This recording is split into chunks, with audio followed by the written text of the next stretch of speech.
Hey guys, welcome to Intentional Discharge. Today we have a really cool guest coming on. We have Patriot Rich from SilencerCo, formerly of Dead Air. And we'll talk to him a little bit about kind of what that transition looked like. We'll talk to him about his bodybuilding past and working for bodybuilder.com. We will touch on SHOT Show because obviously that's next week. But we've got a lot of stuff to cover, so thanks for tuning in. Make sure you like and subscribe. Leave a comment. Let us know who else you guys want to see on the podcast. And don't forget, coming up, we've got Paige Rue, we've got Jade Struck, we've got Kawa, and we've got Drew Hopkins. Those podcasts will all be filmed next week at SHOT Show or the week after. So February is going to be a big month. Stay tuned. Hey guys, welcome to the podcast. Today we have a special guest. We've got Rich Wilkins from SilencerCo, aka Patriot Rich. What's up, Jack? Oh, it's a live studio audience. You wouldn't even know it. It's a live studio audience. They're right here in this area. So thanks for coming on, man. I really do appreciate it. Rich and I have been friends for how long? Gosh. When did you move to Texas? I started following you when you were 2A Warrior. Yes, the Second Amendment Warrior. You're like one of the only people who even knows that. That was a long time ago. I had like 6 followers and you were one of them. I don't know why you were following me. Well, it was like, it's been at least 4 years, I feel like. I don't know. So, Rich has a really cool past. A lot of you guys probably know Rich. He's had a very public profile for, God, almost 8-10 years now. So I guess where I wanted to kind of start the whole conversation was just kind of how we met and what our history is, because I think it's a really cool history. I think maybe nobody else does, but you want to tell kind of the story of coming to Texas and kind of what that was like? Yeah, this is a big move, obviously. Moving from Idaho to Texas, uprooting the family. Worked for a supplement company there. I built my career in e-commerce and marketing, creative marketing, in the fitness industry, where, mixing passion with my profession. So, which is ideal, right? We always want to work in a place that, in an environment that we love and we're passionate about. So many years I competed in bodybuilding, and fitness was, and it still is, a big part of my life. That led me to Texas. I had started at bodybuilding.com, right? Moved to Texas. I believe I was on my way to work one day, and you were creeping. It was through DM, and you were like, "Wait, I think I live right next to you," and I was like, "This is weird." There's nothing less creepy than somebody DMing you, "I know where you live," especially another dude. Yeah. Then you invited me to like a pool party or something. As I will. If anyone knows Jack, they know Jack knows how to throw a party. It's mostly my wife. But we ended up syncing up. And we went to a hockey game. Oh, that's right. We went to a Stars game. We had a suite at a Stars game. And Derek Holland was there, and you guys had your Arnold off. You guys both do a really good Arnold Schwarzenegger impression. That's when we became besties, man. I remember that now. Yeah. Eric Hill was there. My lawyer. After that, I never turned down a pool party, and we jumped off the roof of my house into my pool together. Yep, holding hands. Courage.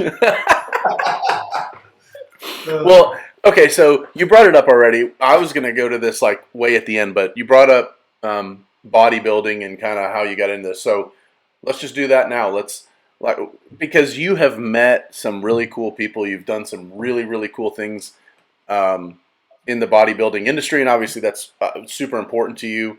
Now, the transformation you've gone through since you left Texas. Well, first off, Texas is like the most unhealthy place in the world. So it was only right. It was only right that when you got here, you put on a bunch of weight. Because look, we're eating enchiladas all the time. Like so. The best barbecue. Yeah, absolutely. So, uh, I guess touch on what did you do for bodybuilder? And does your wife still work for bodybuilder.com? She writes.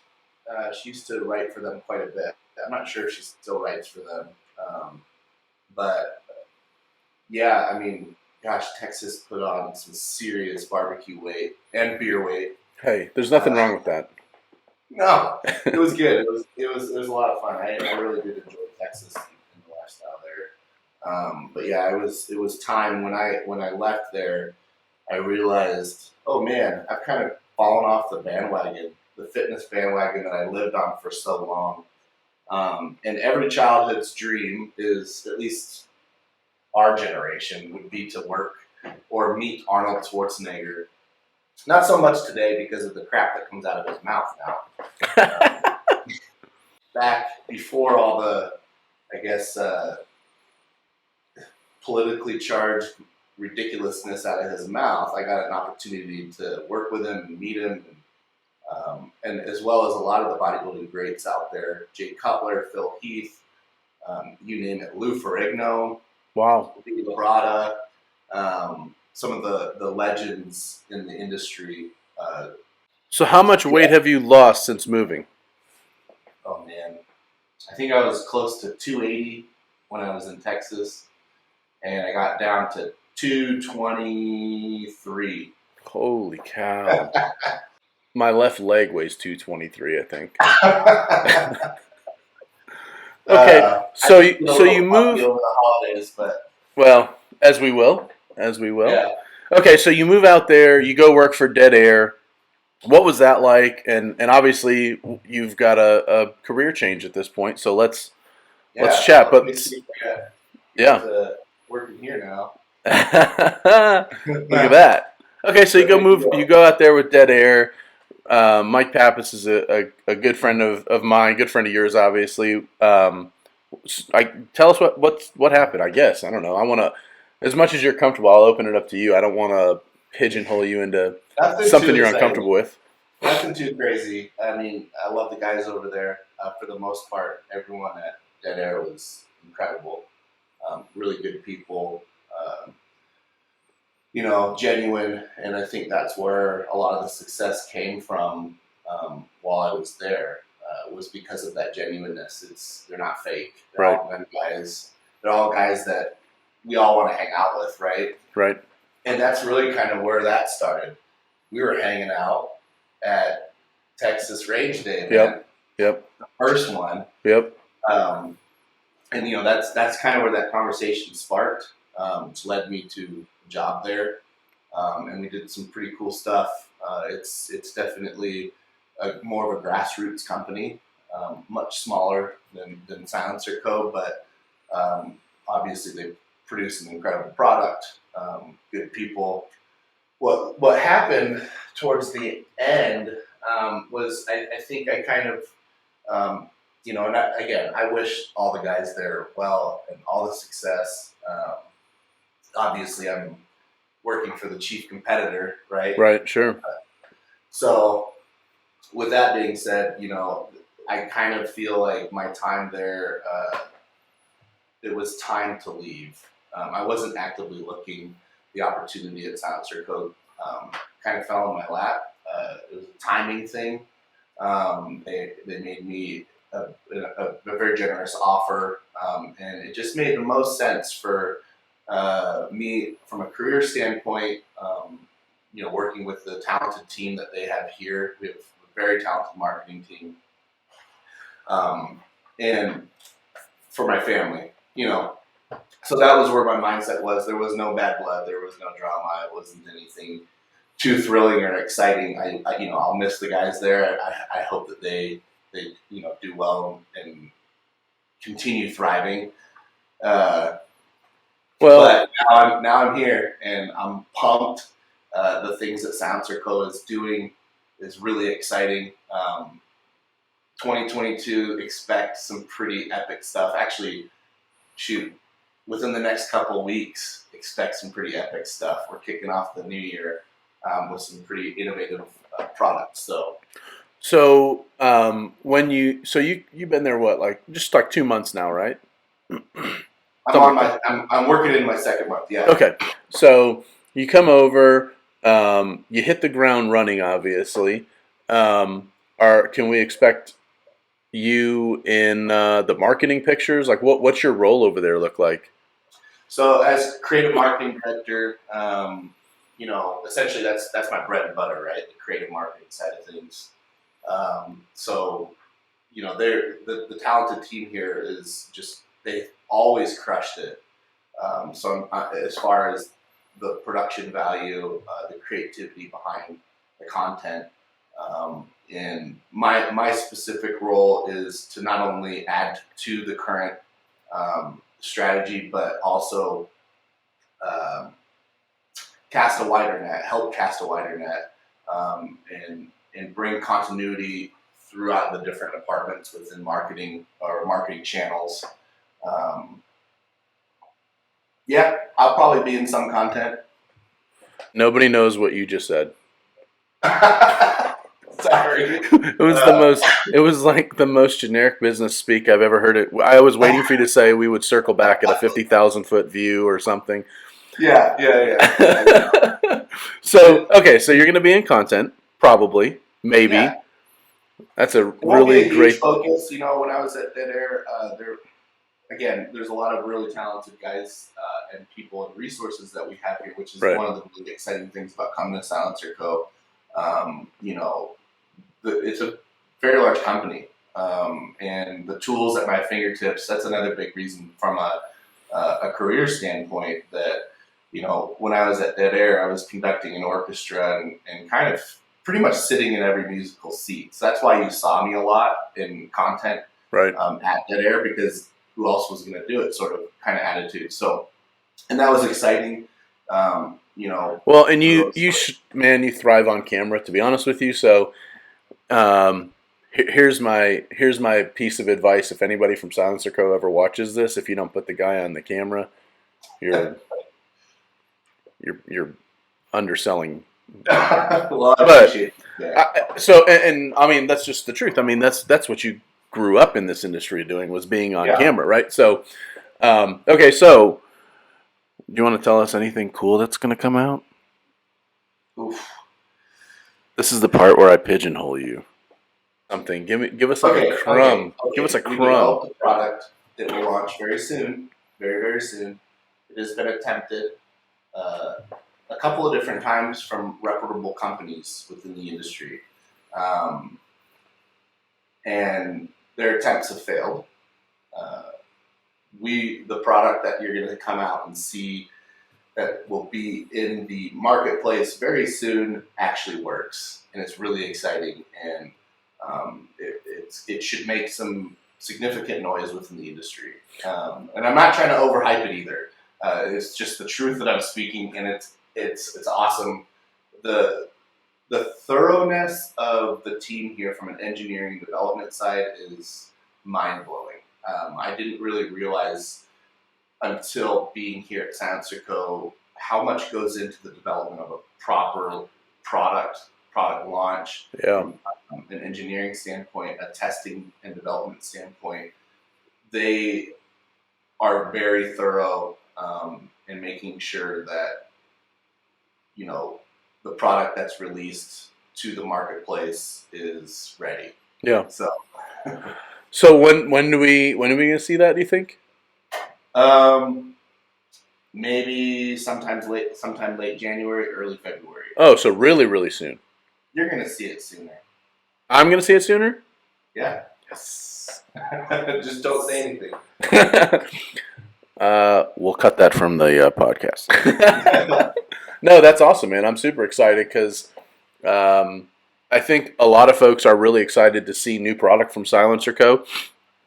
I mean, I don't know. I think like everybody, right? So post-COVID, everybody in the whole world has issues with supply chain and raw materials and what have you. Because I've been trying to buy an Osprey 45. I've told you this. I've tried to buy a 45K for probably 2 years now, and I can't find it on RSR.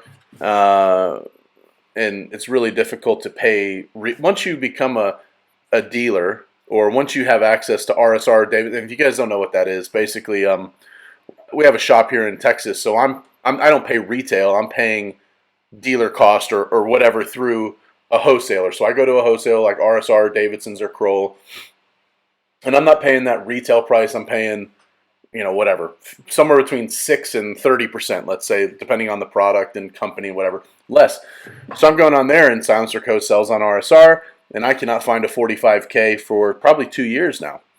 And so when you went over there, the first thing I said is, steal one for me. Because I need a 45K. But anyways, so I think, going back to the original point, I think a lot of people are really excited to see new stuff from SilencerCo, because it's been, what you guys released, there was a 46 caliber can you guys released pretty recently. Well, the Evo launched in December, and it's specifically purpose built for your precision rifle. A lot of hunters. That's a big, I would say, from a practical standpoint, this can is a great entry level can, especially for the hunters and the precision shooters. Well, that's the other thing is, it's not just a suppressor company. I mean, they make barrels, they make all kinds of stuff. They make Glock barrels, yeah, absolutely. So there's you got a big scope of products to learn. You got a big learning curve coming your way, obviously. Okay, so let's shift slightly and talk about how mad I am at you right now because you're not going to SHOT Show.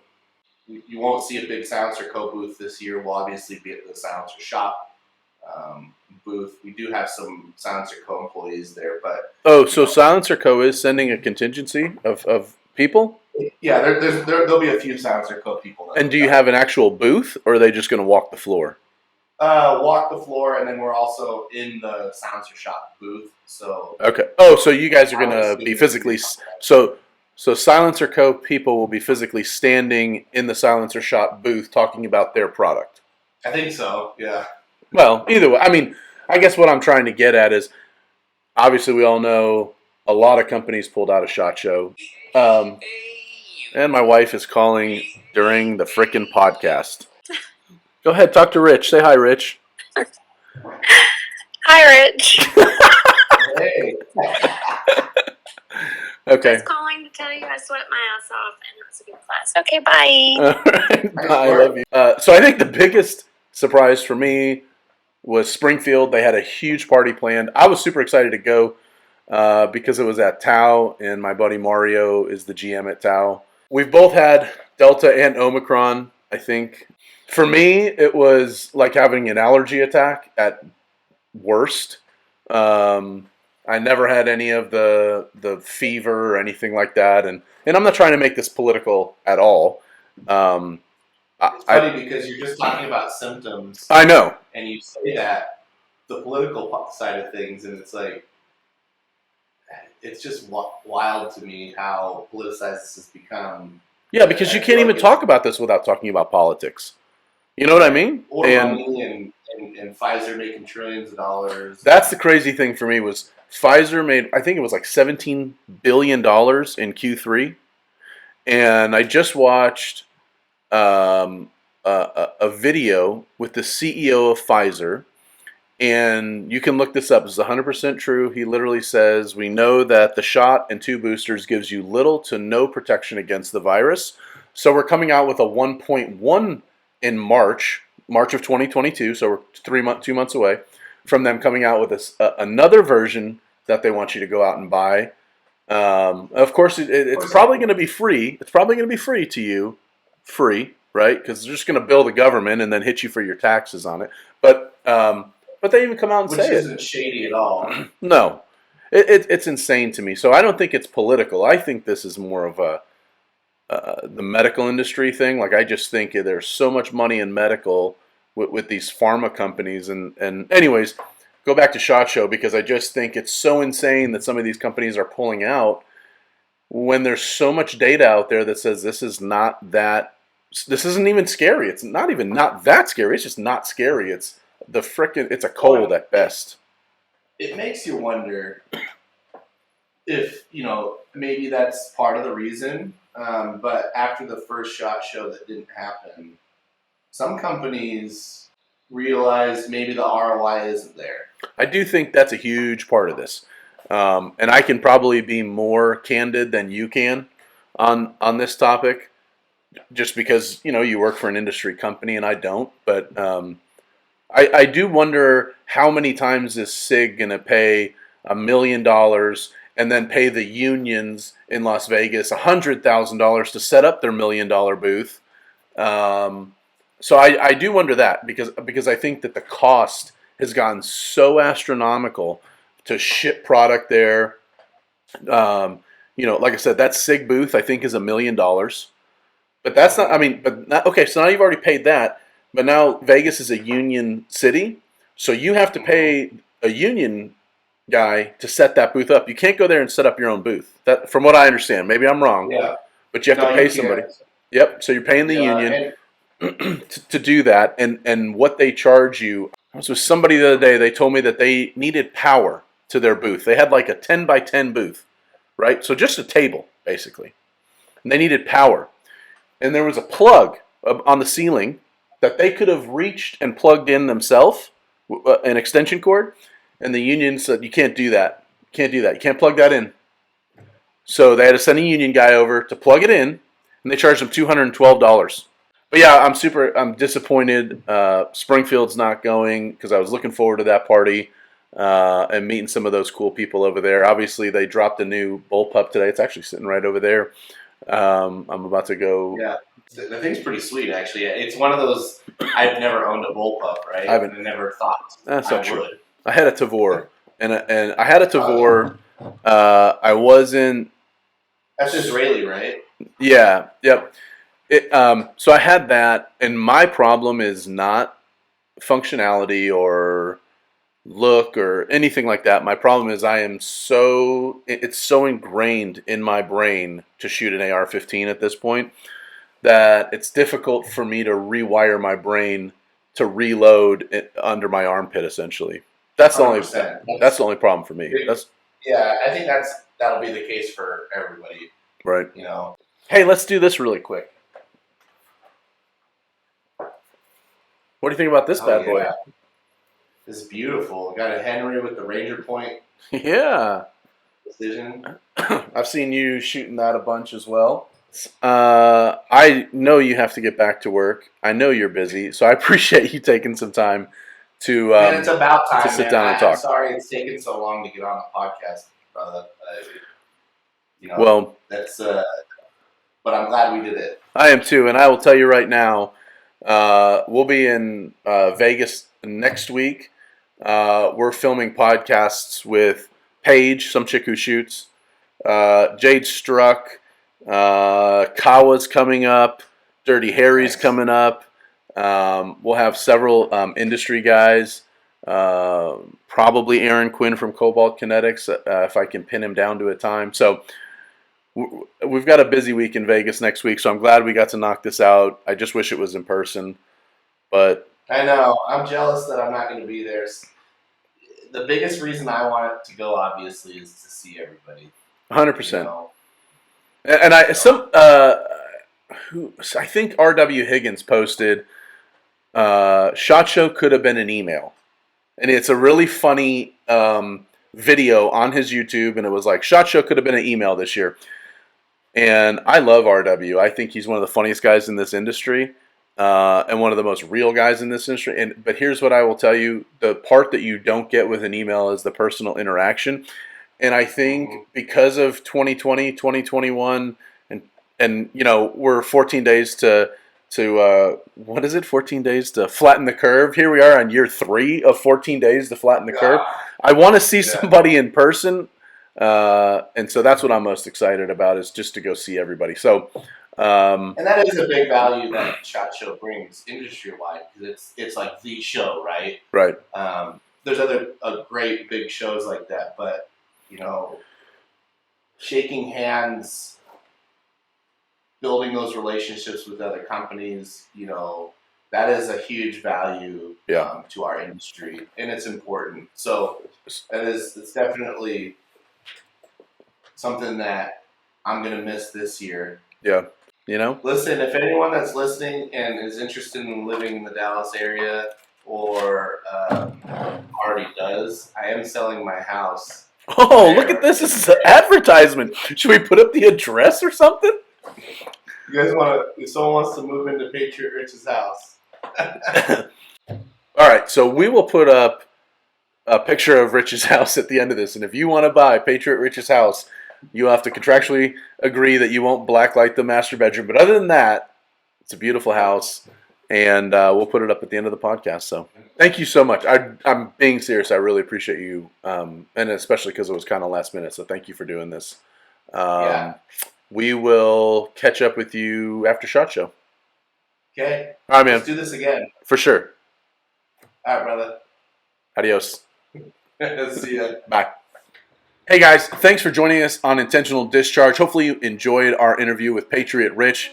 He is one of the most genuine, humble family men in this industry. He's a guy I've known for many years and a guy who is very near and dear to my family's heart. So thanks, Rich, for joining us. We're going to do 3 podcasts at SHOT Show next week. The first one we're going to do is going to be with the Man Spot. Stay tuned for that. We'll put that podcast out right after SHOT Show. The second one we're going to do is with Jade Struck and Paige Rue, who is some chick who shoots on Instagram. She's a Turning Point ambassador. She has her own show on Turning Point. And of course, everybody knows Jade Struck. So we're going to do that as a dual podcast. And then we're going to do another one with Kawa.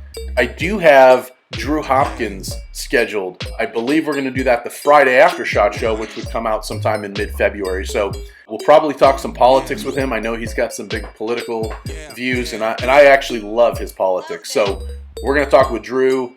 So guys, let us know who you want on the podcast. We want to bring on guests that you care about. We want to bring on guests that you want to hear from. And we want to ask questions that you want answered. So let us know in the comments who you want to see. And we'll go out and find them. We'll go out and get them. This is the worst ending to a podcast of all time. Other than that, thanks again, guys, for joining us. Make sure you like and subscribe. Leave us a comment or a review or whatever that shit is. I don't really understand it, but do those things. Thanks, guys.